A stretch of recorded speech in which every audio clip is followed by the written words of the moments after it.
So today we have Lindsay Schoolcraft from Cradle of Filth. Happy birthday for yesterday, by the way. Thanks, yeah, I'm not getting any younger. Thank you. How you liking Quebec so far? I love Quebec. It's like a second home to me.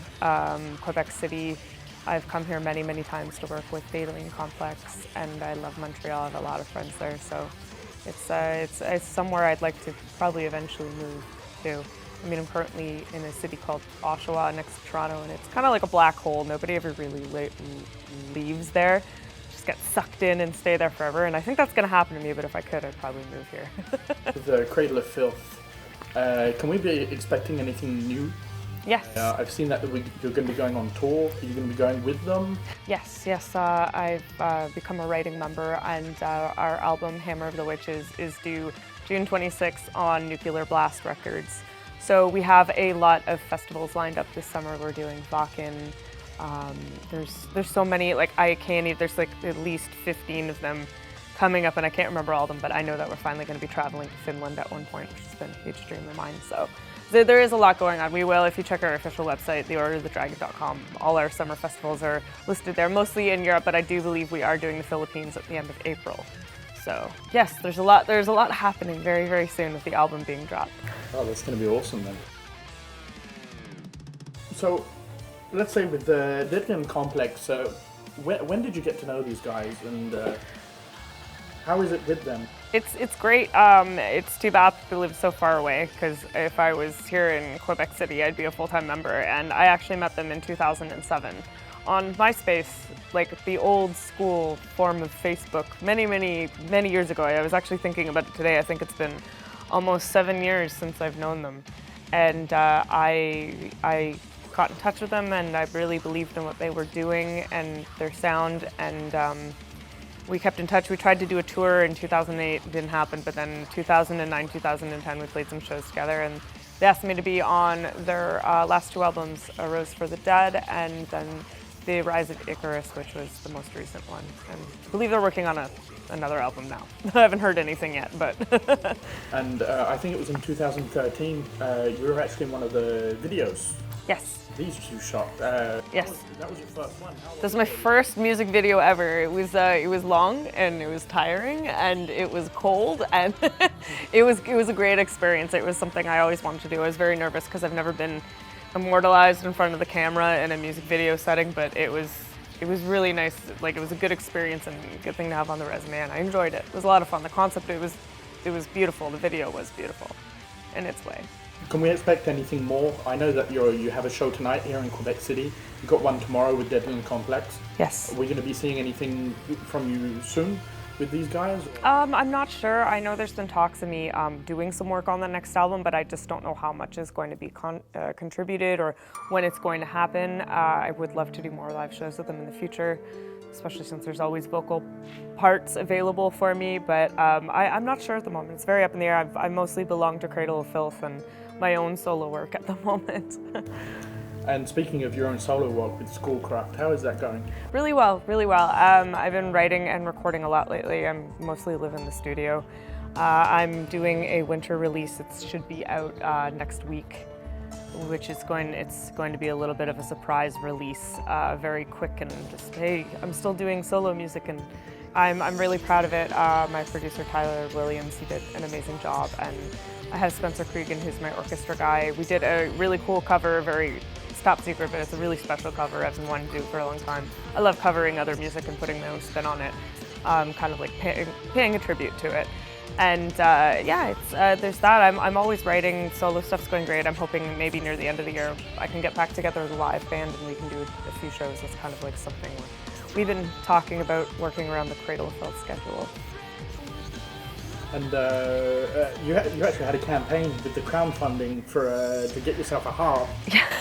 How's that coming along? It's great. Actually, the harp came today. It came today to my parents' place, and I wasn't even home to see it. It's like my birthday present to me. It came on time, and I don't even know what it looks like yet, but it was interesting. It was something I discussed with my manager, Nadine Grimes, at Naps Entertainment. I was kind of like, I really want this harp and I know I really need it, and I think it would be like essential for Schoolcraft, and maybe Danny and Cradle Filth would be interested in having the harp come on stage at some point. And I'm like, I don't know how I'm gonna get it, because it's from Camac Harps and it's about $6,000 to $8,000, and that's probably the most expensive thing I'll ever own. I don't even think the guys in the band own guitars that expensive. She's like, well, why don't you just fan fund it? It'd be fun, let's do it. And we did it, and we reached the goal, and it's here today, but I don't know what it looks like, and I haven't seen it yet. Just in time for your birthday too, so I mean that means it's a nice birthday present. Yeah, it is a nice birthday present I haven't seen yet. Funded by your fans, I mean that must show something for you at the same time, having that kind of background.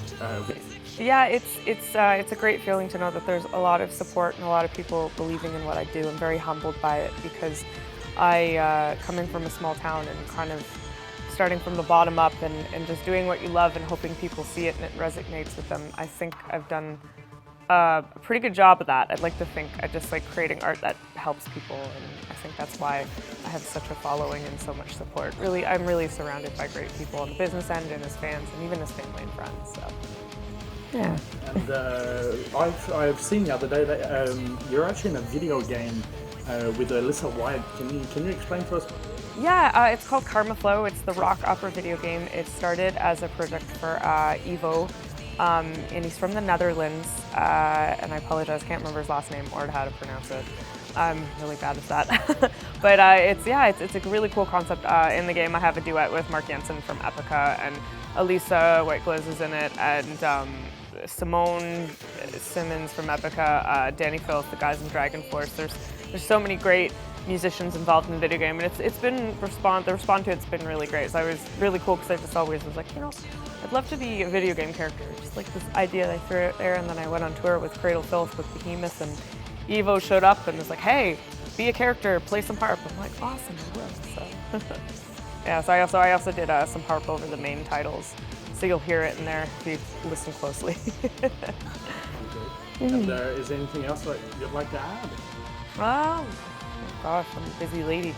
How do I compile everything that's been going on lately? I think we've covered everything. Yeah. We went through pretty quick today. Yeah. No, everything's going good. I'm really excited about the new Cradle Filth album. It's kind of scary going back and thinking through all the years. It's a funny story, because in high school, like, I made fun of the band, and my brother was a huge fan, and I thought Cradle Filth was like a joke. It sounds so bad. But then in my later years, around the time I met Dataline Complex 2007, I really started appreciating metal. I think the guys in Dataline I owe the most love and credit to. They gave me my appreciation of black metal and most heavy metal genres. And then I'd come and visit in Quebec City from time to time. We were at a party one night. I don't even remember why I was visiting. I think it's when I did my vocals for the Rose for a Dead album, and we were all sitting around and drinking, and someone put on the live Cradle Filth DVD. And I was like, you know what? This is all right. Like, it's okay. I think I can deal with this. So then, years later in university, and I get the email from them asking to join the band, and I knew it was a big deal, because they've, over the centuries, and centuries. That's what Danny makes it sound like, but decades. It's been at least 2 decades now. Cradle Filth has been going, and I understand the influence and impact they've had on so many musicians these days in all different genres, all different walks of life. And I knew it was a big deal, especially my little brother being such a big fan, and Danny as his idol, influencing him to really embrace his other side as an artist. So it made me shake in my seat. I was very like, whoa, this is a really big deal. It's not just like anyone, it's Cradle Filth. So now looking back, and then all of a sudden being on the newest album, and I have a song called Fading Star with Danny, with Schoolcraft, the solo project, and it's snowballed into something so big I can't even fathom it. I wake up some days and I kind of have to pinch myself. A lot of people who have influenced me over the years have become friends when it comes to the people in Epica.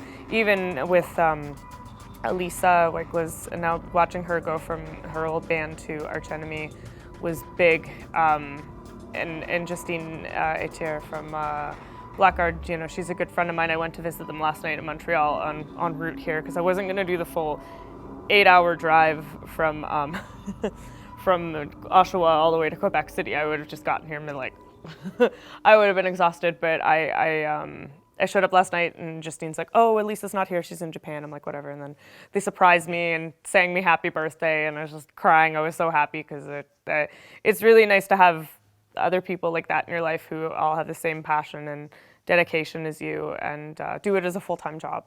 So I just look at where things have started and where they are now, and I can't, sometimes I can't fathom it, but I just, you got to keep going. It's not going to stop or slow down. So yeah, it's really, really cool, and I'm really excited to perform with the guys in Dadeline Complex tonight because I've missed them. I haven't seen them in almost, I think, 2 years, and well, a year and a half at least, and they've always been a big part of my life, and it's going to be good to be back on stage. I haven't been on stage since I was in Russia with Cradle Filth, so I'm just itching to get back on stage.